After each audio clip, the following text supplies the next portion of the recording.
pick Snapfire and then they add a +1, but it doesn't feel like the game for it. It feels like they need a little bit more beef, doesn't it? I would have liked TB +1, something that can play the map for either the mid or safe lane. I think it's pretty nice. But potentially like a hero that gets a Skadi, that's going to be nice against this like tiny DP. You naturally tank up, then you can slap the DP later in fights. Having heroes that can play the map nicely without showing too much is also great against Silencer, because this hero hates like when the map looks weird. It becomes like more chaotic to use global.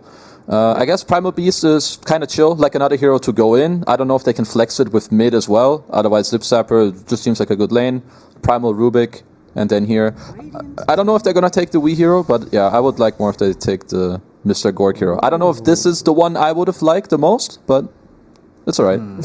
It looked like Gorgc just got back to his PC. Now he's like, what the fuck? Well, why do I have more? Guys, no, it's fine. So what do you think? You were speaking about Primal Beast earlier and saying that we play this hero a lot in his PUBG. ZipZaper has never played this hero in a professional setting, so is it more likely that it's just going to be the mid hero under those conditions? Honestly, I think I'd like to see the Primal in the mid lane. Maybe ZipZaper's got some like out of pocket pick to go for, but just the idea of pushing out mid with DP, it's like she siphons you can just trample away. You push the wave out quick enough. There might be some scenario where double support comes mid plus DP. Primal can't really defend his tower that successfully. But I think there's going to be a nice window in the game where he can just rotate away. But it puts more emphasis on this offlane pick. Actually needs to be a hero that can punish and can pressure. Because if the offlaner can't actually play forwards on the map, then this Primal will be lost in the game. And even more reason now to put Primal into mid lane. So I don't think you ever want to put Primal Rubik into a Weaver safe lane. Alright, so first Weaver in Div 2. I think this hero is disgusting, honestly. I think it's very weak. It doesn't feel it's not the same disgust I have when I see a Ricky and I'm like, oh my gosh, this is too good. When I see Weaver, I'm just like, how are you going to make this work, boys? I'm looking at this draft here, Kezu. I see, firstly for this Morphling, not that much burst, right, for the Morphling Primal Beast. I'm looking at the types of damage that's being outputted by Ivy. It's going to be slow and ponderous, and I'm not really seeing how Weaver fixes that problem. Talk me into it. What do you like about this, particularly Pyro Weaver, if that's going to be played in the safe lane? And do you think the hero itself is good overall? I think the hero isn't amazing overall, but this is not a bad game for it. Like when you look at these Primal Beast Undying Rubik heroes, you have a very easy time kiting them. Like they hate these elusive heroes running in. Like Primal Beast just wants to go in, charge a guy. Same, you can hit the Tombstone. Sure, this Rubik Weaver matchup, he can steal your Shikuchi, but other than that, you're also very annoying because you can aggressively kill him. You build the Skadi against Morph, and it can play on high tempo. I wouldn't say it's the hero I would have thought about, but it's one of the better Weaver games I've seen lately. Yeah, it also feels nice because Ivy naturally has been winning the early games. So if you have this Weaver going, let's say like Maelstrom, BKB, Skadi, that Kezu's already mentioned, you're going to be naturally fighting into Morphling. You're a carry that wants to join the fight. Every time you buy one item, you're normally poking your head into the engagement anyways. And it's like, you have this silencer. So for team board, if you want to kill this Weaver early on, you have to rely on, Primal's ultimate. There's a global. There's one Rubik lift. Is that enough CC? Like, in theory, if Ivy can replicate the first game, then they should be able to sweep across the map again, close out the map for Morphling not to farm, but they have put themselves in a position that if they do blunder some 30-minute fight with some 15k lead, their draft will fall apart like it did in the second game, where this Morphling just becomes like the killer of all. Yeah, it does feel like one of those games where Gorgc could go like 1v9, become the strongest hero on the map by quite some distance. But they still need to completely round out this draft. We're still not sure where this Primal Beast is going. Personally, I would hope that this is going to be the off-lane duo, and that we get something else for Wii at the very end of the drafts. Feel like in game number 2, that's where the strength really lay, giving Wii a very good game. So what do you want to see here? His Coddle is banned. Where's the Primal Beast going, Kezu? And what's Wii playing? Is he playing Primal Beast or something else? I mean, I guess from the stats of what we talked about, it's more likely he's playing it. I was thinking of some... Yeah, there you go. It's just a Zeus. Psych. Back to Zeus, yeah. Psych? That's a good Zeus game. It's a good Zeus game. I mean, this Primal Beast, he doesn't have to be some, like, god-tier Primal Beast player. He just needs to press Trample, buy a BKB, not feed, and eventually Morph Zeus will just outscale this Ivy lineup. So I honestly feel like Bull's drafted the identical draft of Game 2 in its concept, where it will probably concede a lot of map early on. They'll probably get outplayed a little bit in the lanes, but there will be this eventual time where Board are like, guys, we're ready to play Dota. And it's when they're down 15k gold and, internal comms aren't too great. But that's when they'll find their rhythm, because they scale beautifully in this game if they can just survive long enough. Team Bald Reborn at the training weights. All right, let's see here for the side of Ivy.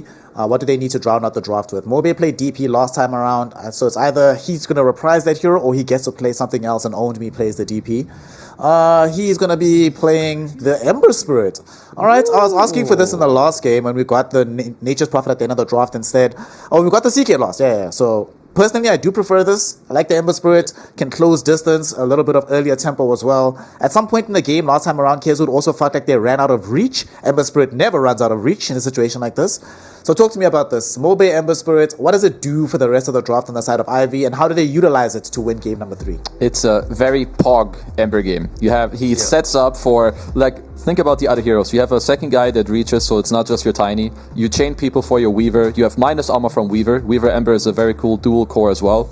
And you chain people for your DP, so you have lots of people that are going to follow you, that use these chains very well. So I think he's going to do well mid. I mean, I feel like we're going to see a very similar game to last game. And if Ivy execute, they will win this time. If they screw up again, they will probably throw. But I think this game might have a similar, what's it called? The way it plays out will be very similar as last game, I think. But Ivy will win. But Alright, think about it. Imagine you're playing Board's lineup right now, and you see a Weaver run at you. You stun him with your 1.5 stuns that you have, and then from the Fog and Ember appears. You're like, oh god damn it! Like that alone, that pain of elusiveness on those two cores and the lack of control should give Ivy all the map play that they need to win this game, with the DP supporting it. But they blundered game 2, so I'm down for them to blunder again and us to get a spicy game. Ivy still trying to keep their Division 1 hopes alive. They've lost 2 maps. They lose 3. That's it. Done and dusted. They can no longer go to Div 1. On the other side, though, Team Ball trying to keep their Div 2 hopes alive and avoid relegation. All to play for. The future of these rosters is at stake. Let us see exactly what's going to happen in this third and decisive game. And on the mic, we have OD Pixel and we have Trent. Gentlemen, give us a banger. Thank you very much, Knehr. Yes, the deciding game 3, as Knehr said, very important for both of these teams, of course. Ivy versus Team Bold Reborn. Trent, what do you make of the lineup, sir, that we've got coming into this one? Some different heroes coming in, some different carries. Hearing from the panel, the Weaver, the Ember Spirit, they're a bit concerned that these heroes might be a bit too slippery for Bold. Do you agree that this is going to be a problem, or do you think Bold's got them sorted?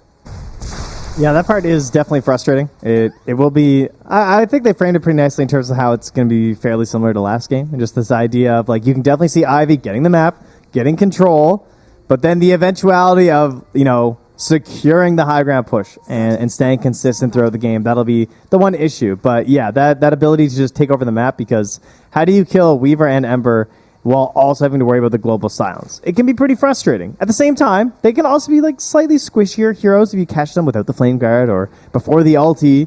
So maybe their burst damage from Team Ball will be enough to get through.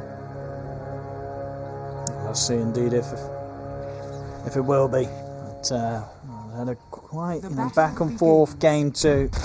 Ivy very much would have felt at a point that game was going to be theirs, but Team Ball able to turn it around very, very nicely.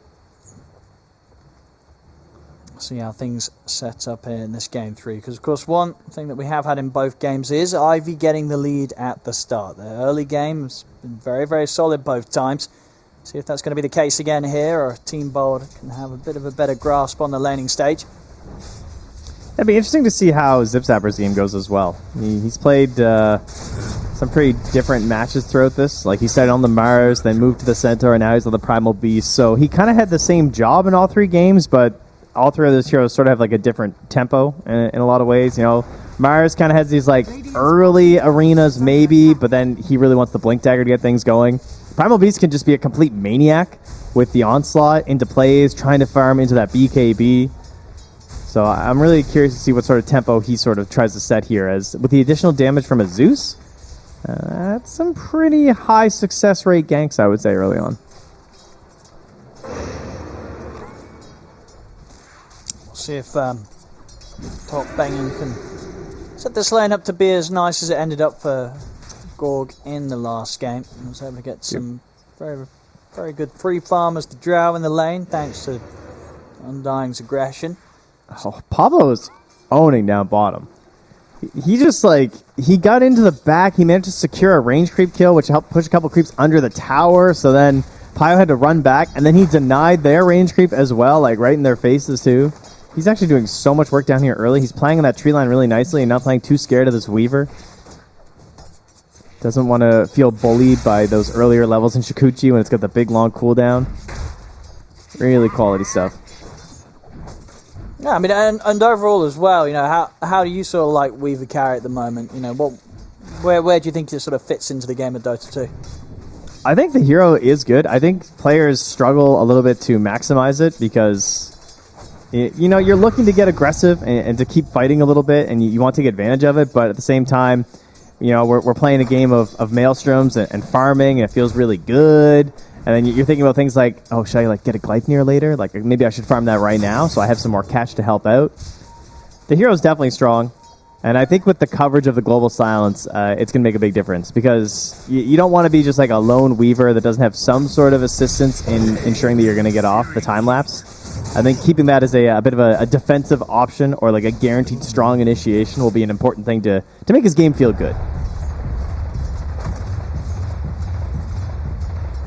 So far, getting some easy farm in this safe lane, despite the earlier efforts to hold the creep wave in a favourable position here from Team Bolt. Still no struggle for Pioneer 65. But same to be said for Gorg. Gorg also having a very nice time in the safe lane once again this game. Yeah, the Undying pick paying off once more. I mean, Cube just had the freest game ever, game 1. Didn't really have a presence in the laning stage at all last game. Didn't do too much like creep pulling or movement around. It's just warding camps, blocking camps, freeing camps, and then just trying to help his carry farm. It's just too annoying versus the Undying. In terms of the mid matchup, dead even pretty much. So, you know, 19 for 2, 18 for 1. Very, very close here in CS. I mean, we are going to be a bit careful. As low as he is, the sleight of fist spam will seems to keep him very, very low. They'll try for a toss back on Gorg, but these two heroes not really posing a kill potential against the Morphling at this point. That should help. Man, Weeha's playing on the edge there. Yeah, slight change will kill him. Mobite, he might just be able to get Pablo, he will lose his courier. But he will live. He's up to the high ground, south of the ready. But yeah, very much having to respect this level 3 sleight of fist. It absolutely hurts. Now Weeha grabbed the double runes there, the water into the bounty to fuel back up. Still has the Fairy Fire as well, so I guess he feels comfortable playing things a bit risky, but certainly was cutting it close. Have been denied.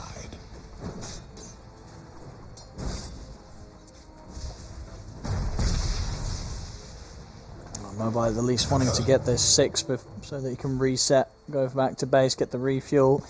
That is also a point where Pablo's got his eyes on the mid. They want to try and punish Mobile. That looks good. And here we go with the lead in. They're able to do it. A perfect time to strike at that point where he was really hoping to get his level 6 on so he could go for the back and forth from the lane. But Pablo making sure that won't be as smooth as a level 6 pickup as he would have hoped for, and at the same time back into the jungle. As Pablo sweeps back towards the bottom lane, he'll meet up with ZipZaper to take out jmvincento. So a couple of kills for Team Bold here off the back of some nice movement from their bottom lane duo. That's a hard play to make too. You don't expect a good rotation with a level 2 Rubik, but he capitalized on the fact of how everyone wants to play versus Zeus, which is, you know, trying to get the most out of your wand. So he had 7 charges on a stick, and as that was going down, but the stun coming at the perfect time there from Pablo just catches him off guard, doesn't let him play it right to the limit here. Speaking of the limit here, Mobe, you know, has level 6, so has to consider the possibilities here of the damage he could get. Yeah, we've got to be careful. I feel like if the next sleight fist, that will definitely put Weeha at a point where he'll dive for it. Of course, 6-minute power runes coming in. Pablo, he'll make sure that it won't be a quick and easy pickup for Mobai. Okay, Weeha wasn't able to make up to the top one in time, so Mobai will still get it with Remnant set down. Not the most explosive of runes for an Ember Spirit. It's the Invis hit. Weeha's just going all the way back up top. Qupe is stalking behind Gorgc here. 350 HP, doesn't get the shift off in time. Is it going to be enough burst? It is. Yeah, Gorg's fine. even as low on the strength that he was there, still not quite an opportunity that these two heroes can go for a kill on. Yeah, the raindrop there as well, very helpful, plus the Morbid Mask. So TP in here. From that new skip and a hop. They'll take him down very, very quickly. They saw the ward too. See if they can look for Qupe. As they'll start hunting in the trees. Qupe, he'll be able to juke far enough that they won't bother spending any more time looking towards him. But really nice movement there from WEU. Catching OwnedMe by surprise. And yeah, for pretty much the first time this series, Team Bold's early game, it's looking pretty smooth. Oh, jmvincento's here too, though. I mean, they're doing some quick math here. It's not enough, though. It's Morphling. And they're really trying to go for him, but they don't have the tools to do it at this point. Gorgc's going to be okay. And he's still getting the last hit as it comes into the tower, too.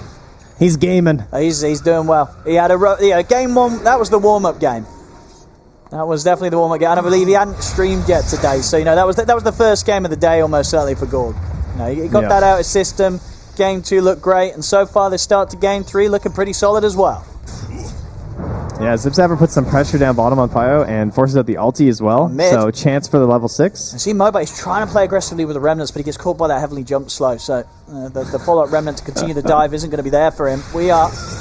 Oh, look at Pyo. He's here in the river. And he will be able to get the rune. But indeed, with the Weaver sweeping over, I'll make sure that WEU dies for his efforts to step out and grab the rune. Well, at least grab it means that they won't worry about an Ember Spirit having a DD rune to play with, but still, WEU dying there. Pyo being able to come in and get the kill, or get involved with the kill, is going to be feeling pretty good.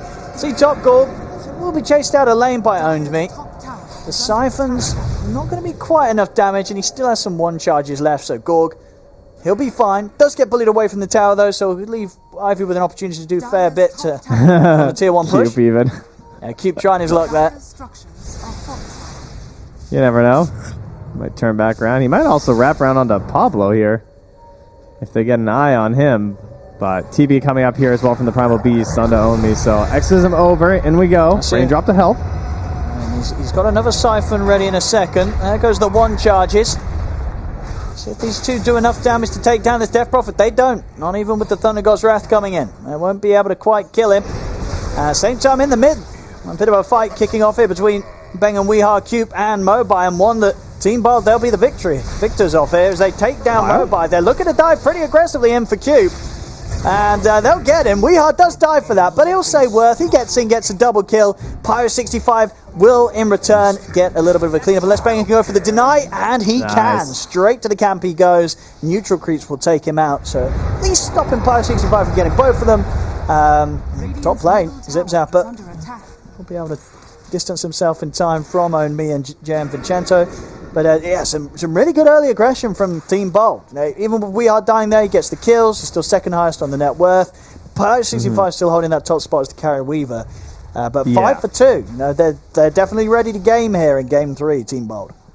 I think this is exactly how you have to play Weaver if you're picking this hero. Like, I want to see you move around the map. Like, I want to see you abuse these early levels in the Shikuchi, because it's not like there's necessarily a better farming build anyway where you can just like AFK and farm the whole time. Like, you've got Shikuchi. It is crazy powerful at this point in the game. I want to see it flexed on the other enemy heroes. And that's the best way to do it. It's to do it like defensively under towers like that. Someone's diving, you come in, get the punish, immediately return back to farming. Because you can just move so quickly across the map anyway.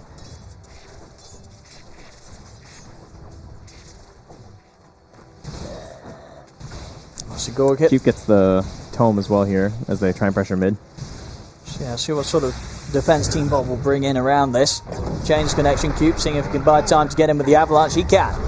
Chains into the Avalanche. Oh, it's not enough to burst through Pablo. Okay, the Sleight of Fist, that will finish him.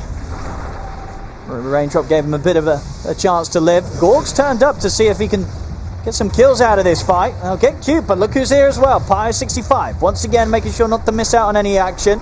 No ZipZaper and Gorgc are low. He'll commit him with the Shikuchi.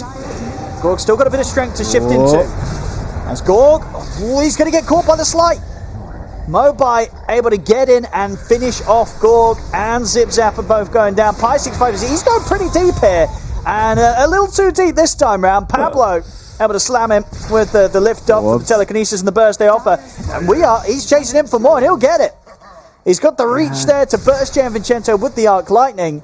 So whilst it, we had Mobi taking down Gorg, Pyro65 getting in, and Pyro65 losing his life, we are getting the cleanup. Again, Team Bolt, they're getting the kills out of these early battles. Yeah, I think once you got the kill out of Gorgc, I'd be like, all right, nice. Yeah, I didn't think that slight was going to reach. That's huge. Maybe back off there, but it's so tempting as the Weaver because he still had the ulti, but didn't quite get the chance to pop it off there. And of course, he committed the Cardinal Sin as Weaver. It's very hard not to do, obviously, but he has given away Shukuchi. Perhaps one of the absolute best spells in the entire game for Rubik to steal. He's versus a Weaver and a Tiny, who are two of, obviously, the best ones these days with the power of Avalanche. You see here, Pablo, Shukuching in to try and catch Mobi by surprise. Look at the burst on him, but not enough to kill him. And in DJ, you got to be prepared for Pablo using that against you and getting these sort of setups from the Invis. This is all before the global as well. Just be another tool for them to add into these engagements. jmvincento tries to get some XP mid, but everyone keeps running through. We are very much seeing, though, even with that death from Pyro65, he's just been able to clean up so much more gold on the map. 6.5k net worth against the sort of 4k that Gorg has now in the mid. The avalanche onto the two of them. Mobi jumping in with the remnants. It's going to be Qupe cleaning up the double kill. Pyro65 trying to beat into Bengen. He's actually going to get grabbed by ZipZaper. It's enough to kill him. ZipZaper, big kill to be found there. This is a very valuable Weaver. Sitting at the top of the net worth, they're able to get him, and with Gorg wave forming over, they'll look towards Qupe as well. Get the avalanche off Qupe, but not enough to hold back both of them. And T-Bot, they're not even done yet. ZipZaper charging in onto both of them, and Gorg, a nice little play there, turns into the Ember Spirit, slight chains against them. As T-Bot, they pick up the 4 kills. It's only OwnedMe left alive. This time it's Gorg's turn to be the carry that turns up and cleans up. And Rubik gave, man. It's just, those Morphling players, they love those pucks or those embers, that little bit of early aggression, a bit of jump to help you out. One of the best ones that you can grab there. So that is a lot to give away. It really is. I mean, there is about, I think, over a 2k difference between the two carries, Pyro65 and Gorg. Now it's less than 1k difference between them. So the gap has been closed. It's on the verge of closing. And there was about 3k XP as well that went the way of Team Bald here too. So they basically lost almost the entirety of the XP lead at this point. Going to even things out a little bit here. We will have Maelstrom coming up here pretty soon, Robe, so that's quite a bit of damage there on the Ember. We got a Pipe coming out as well on DP, another 600 gold. So they've got items on the move here, but they're not quite there. They'll catch Bengen. Team Bald, they'll let them have that. As long as they can get Pablo and Wihar out, they'll be fine. But of course, they'll want to dive this. As Mobi straight in underneath the tier 1 tower, gets in onto the Zeus and the Rubik. Heavily jumps there from Wihar, but it won't save him. As they'll lose their lives. 3 dead. ZipZaper also potentially in trouble as OwnedMe is in on top of them with the Siphon. We'll see if Mobi wants to go again. He does. Slight chains, gets another connection. It's going to be 4 heroes cleaned up by Ivy. Team Bolt, they weren't ready for that one. Some hugely aggressive plays because they can. With the Zember and the Weaver, they're ready to just go, go, go. And once they start to get that first kill out of the play, they know that they can just continue to just overrun Team Bold when Team Bold's not fully set up for a fight. Yeah, typically it's the Tiny's responsibility to make those little plays of like avalanche under the tower and then everyone follows up. But because you have the slight chains catching 2 like that, Qupe just holds the avalanche, waits till the counter initiation is there after, and then it just broke everything that ZipZaper was trying to do. Look, in the mid. I'm thinking about going for more. This time they'll be a bit more hesitant. They know Team Bold's likely to be able to deal with this as they have split up. Qupe gets a Blink Dagger as well here too, so slight chains, blinking Tiny, the mobility of the Weaver. Looking like a pretty frightful team here on the Radiant right now as Team Bald will try and keep Gorgc farming. Get him towards that Manta, give him some semblance of safety here in these engagements. And the Gleipnir also almost done. Yeah. That is scary. That really is, Pyro65. It's going to have a fantastic time on this one. Pablo scouting things out here with the stolen Shukuchi. Qupe's he's going to be able to punish him for this one. He'll get into the invis of the Shukuchi again, but the curse is already upon him.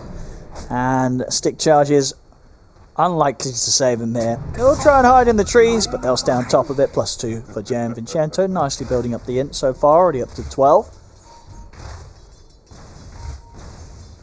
You know, the item upgrades aren't going to be quite as substantial here for Team Baldenwala either. ZipZaper just feels pressured to go in here with a tombstone. Instant TPs are coming in. They will manage to kill OwnedMe before the backup is in play, but the Ivy, Pio 65 and Mobite should have a chance of getting kills in return as they take out both Bang and ZipZaper. Pio 65, he's ready to lead forward for more. They're going to be able to close the gap on WEU. Double kill for Mobite.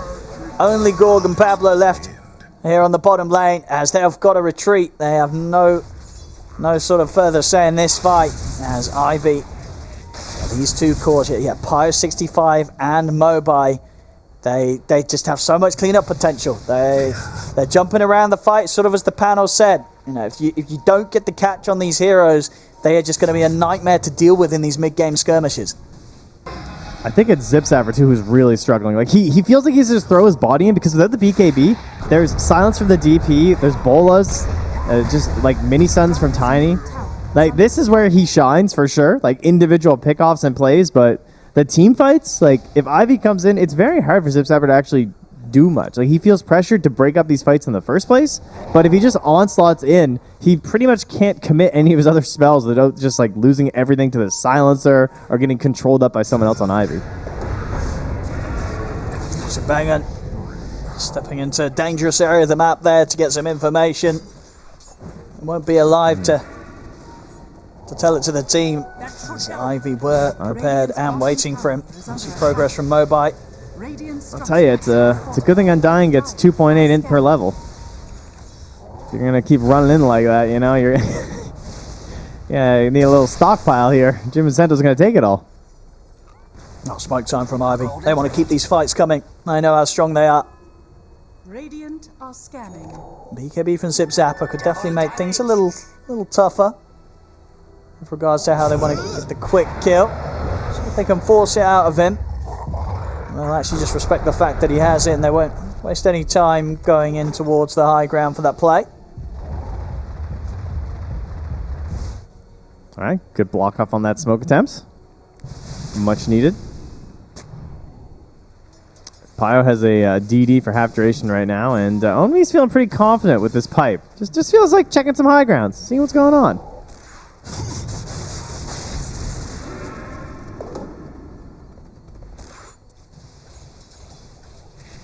Yeah, Gorg backing out completely from this lane now. Well, he knows that Ivy's likely to be looking to use this part of the map for their next move. Creep wave shoved up towards the tier 2 tower here by Pio 65 and Mobile 1600 off the Aghanims. Whoa. Popping the global here. Not too sure what they were sort of seeing as a move with that one. Might have just been the old accidental press of the Archie there. I think it might have been. Yeah. I actually have no idea. I'm looking. I mean, they were kind of looking at mid, but it didn't look like anyone else was on board with the dive. So a bit of fortune there for Team Bold, I think. A bit of a window where, without the global silence from JM, they know it's less likely that Ivy's going to look to try and make these sort of aggressive moves that they have been upon them. And they're also going to see Mobile down bottom there on the Ember, so they're where he's pushing out. If they want to go for a smoke play, now would be a pretty good time here for Team Bald. See if they want to move in towards those Ancients. And Pio going for the Lincoln Sphere next on this Weaver. Had a couple choices. I like the idea of getting something a little bit more defensive. You could go with like the hybrid, like Scotty sort of deal, but getting the Lincoln Sphere just for a solid bit of safety. Yeah, I mean, with that, the only threat really is if he gets caught by any of these, his own team's abilities used against him by the Morph or the Rubik. The main thing that's been, caused a little bit of issue for him has been the grab from Primal Beast, and no longer be able to happen unless they can pop through that. Lincoln's in the mid. Pablo, quick catch here from Ivy. And got the Exorcism up again, so could look for Roche if they want to commit here, and they do. They'll step into the pit. Oh, buddy. They're doubling down on this mobility as well. As our Ember's going for a very early Aghanims. Almost done here. And like, how are you going to control him? He's just going to be jumping all around the back lines of this fight, dodging some of your control spells. He's even taking the Aegis here as well, just so he can really go all in. And since his Weaver will be finishing up a Lincoln Sphere soon enough anyway, doesn't feel like he necessarily needs it at this point in the game. So I think this is your like structure breaker, right? You just kind of like, what happened in in game 2 was that they struggled to just get that first chaotic start to the high ground fight. Even though they were stronger, they weren't able to find that important hero, be it the Zeus or the Drow. And Ember with the Aghanim Scepter, it is one of the best base breaking Ags, I think. It's like a little underrated in that regard because you can just jump all over the place and provide excellent vision for people like Qupe who want to find that perfect snag.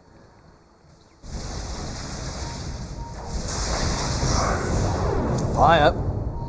Look to use the global here this time with definite intention to kill as they get their safety to commit in onto We Are as a team without any chance of Team Bod doing anything to help him. And they're looking to go for more. Mobike closing the gap with the Aghanims. Gorg, Mantra at the ready. Gets those chains off. That'll be that. Gorg able to keep safe under the tier 2. And still looking pretty solid on the farm. Very close to having the BKB. It's a familiar sight here, Owen. It's very similar to last game. I mean, it is. I mean, now for Ivy, how are they going to go about breaking the high ground? You know, and how are they going to end up not falling into the same sort of trap that they got stuck in game 2? Is it easier for them? Is it just as hard? Yes. Is it more difficult? I think it's easier right now because they have global and they have the Ember Aghanims. Yeah. I think that Ember just jumps in, you global, you kill one person, they buy back, you run away. It's like Kezu was saying. If it takes 2 hours, I don't care. But right now, the lack of dispels on the Dire is pretty rough. I mean, they only have the Manta so far for the Morphling. And the BKB for Primal Beast, but I'm mostly just focusing on Morphling and Zeus. I feel like they're the 2 key ones.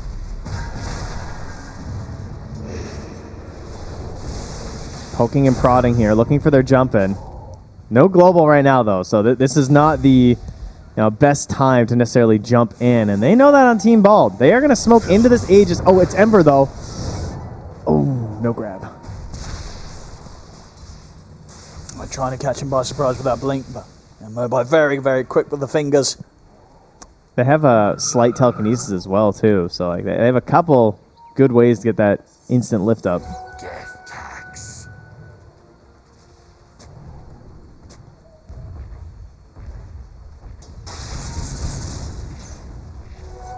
Well, they have a good sense that Team Ball went down bottom, and their wave is pushing down bottom. They're controlling the wave mid, so they're just going to take this top tier 2 for free. They also spot Pablo on this ward that's in the jungle, so Pablo being down there notifies like there's no way there's a defense happening here. Dire also have used the glyph, so they will be getting it right back, of course. But this tower's going down. Dire's top tower has fallen. And for Team Bold, you still imagine just a case of waiting out the Sages? Oh, I think ZipZaper might be getting jumped here. See if he wants to BKB and run. He'll try. Dire's top tower is under attack. And with the TP, it will indeed be enough to get him out. ZipZaper able to avoid the move. It does mean that Ivy will be more intent on trying to see if they can get anything else from this triangle. At the moment, Bengen is still hanging around a little bit, trying to play safe under the vision that he has. See if Mobile wants to commit for the chase here onto either of these two. He's going to look into the trees. He finds Gorg. As I think he may have also caught him with the chains in the was that during the TP, because he's now out of a TP. Gorg. He's got a BKB, but no TP to play with. Global comes out after the BKB to still hit him with that silence. He's got a fair bit of strength, and the best he can do is just run here. Just try and run, but there's only so much running he can do. They'll kill him off. Mobite with a great catch there, finding him in the trees. Man, that is actually massive for them too. Losing that BKB, that was painful. That's going to be a free tower mid if they want. I guess the wave was a little bit pushed out. It's not that free necessarily, especially with the global. Jeez, okay, jmvincento. He's going in. Let him go. I mean, it will Pius, if the side's going to get caught by the grab, will manage to time lapse And in fact, yeah, ZipZaper is going to look towards jmvincento. Of course, his BKB, so he's still on cooldown for a couple of seconds here, ZipZaper. Will get caught by the sun. His BKB's at the ready now, but he won't even bother popping it. Knows that the physical will still kill him off. That's going to be him taking out JM. Not punished there for running in aggressively. The rest of the team able to back him up. As this tier 2 in the mid should be going down as well here. Ivy continuing to push the lead now. He looked like he disconnected. Just silencer just walking up there. Bottom. Bengen nearly getting out with the TP, but Pyre 65's Gleipnir puts a stop to that one as well.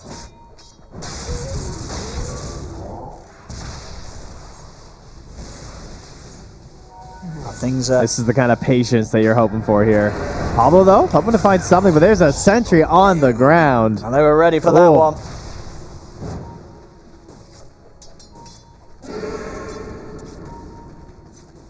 It really is going to be a case of seeing if Ivy this time round, they struggled in game 2 with using their advantage to take things to the next step, get to that high ground, take some of these structures from Team Bold. See if they can do it here in game 3, or somehow Team Bold can push them back once more. ZipZaper's in.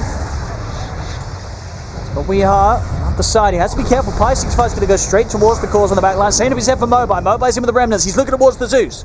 Straight in with the slight chains, locking down Weeheart.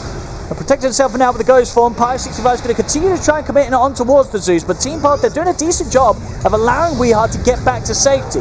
Bengen will still go down. ZipZaper, onslaught over towards the Ember. They're bringing the Ember low. They've actually managed to kill him off. As they've taken out Mobile. Team Bold there with some very fancy footwork. Weeheart being able to survive through that whole attempt there. We saw a lot of time of Pyre 65 being used on trying to kill this Zeus, but he couldn't quite finish the job. Weeheart lives, and Team Bold, they get out of that trade with smiles on their faces. They take down Mobile. Incredibly impressive. I mean, that is the one downside to his build, right? He's going to go in for the Kai and Songe too, so he's kind of doubling down on this Ember of the, no BKB. It just says, I'll be tanky enough. My idea is I just want to provide for my Weaver and my DP. I want to keep chaining and stunning and giving that vision for them to succeed in these fights. But when the damage lacks a little bit there, you can't quite finish it off. That's what's going to happen. Yeah. Now, they have another minute, too, without the global silence here. So, it's, again, a little bit harder for them to win these fights. And Gorgc, he has himself the Specialist Array. He's thinking about what to do next. And it's a bit of a tough one. I think, yeah, you just Scotty. That's the safest option. I'm trying to think of, is there anything better than a Scotty that could, uplift you this game? And I think for a Morphling, there's probably not. Yeah, I think Scotty's always going to be solid. For sure. See Ivy back in action. The smoke's immediately coming out. They know that if they can just find some sort of pick-off, they'll be able to move into Roche, get the Aegis and Shard, and then manage to set up for another attempt at the high ground. See what sort of a grab they can get here. The two supports of Team Bolt will get spotted by the Sleight of Fist, but not a chance for Ivy to actually get a full grab on them as a team. So Team Bolt will avoid the smoke movement. ZipZaper starting to put pressure on down bottom, and we'll be going for the, at least at the moment, it has the Hex queued up, so providing some extra sort of solution to the lack of lockdown that the heroes have innately. I like ZipZaper's idea of going for the Scythe as well. I think Primal Beast has this kind of annoying item sequence where you buy your Blink and your BKB, usually BKB first, obviously, and then into your Blink. And then after, it can be a bit of... It feels like items don't make a huge impact on the hero. Like, sometimes you might see, like, an aura or something, but I think anything that chains off of your Blink is generally a pretty good idea. So, the Scythe, it's going to take a while to get, but, with the way that MOBA is playing specifically, it's pretty much the dream choice here. But they are going to protect him once more here with the Aegis by the looks of it. Yeah, no, for sure. I mean, yeah, as you say, when your Ember's not got a BKB, you need this Aegis on him every time. We'll see if he... It might be helpful to get him a rune as well next time. Oh, to the triangle he goes. Now we'll get banging. See if they can get more. Gorgc holds back Qupe Mobile here with the chains. He's going to get the gap closed upon him as he'll BKB TP out. Mobile will look towards the support of Pablo instead. Pablo, they're able to toss him back, but Qupe, he'll toss him straight back after being tossed back. Yeah, no chance to throw out the Ember Remnants. That would have been pretty nice as a save, but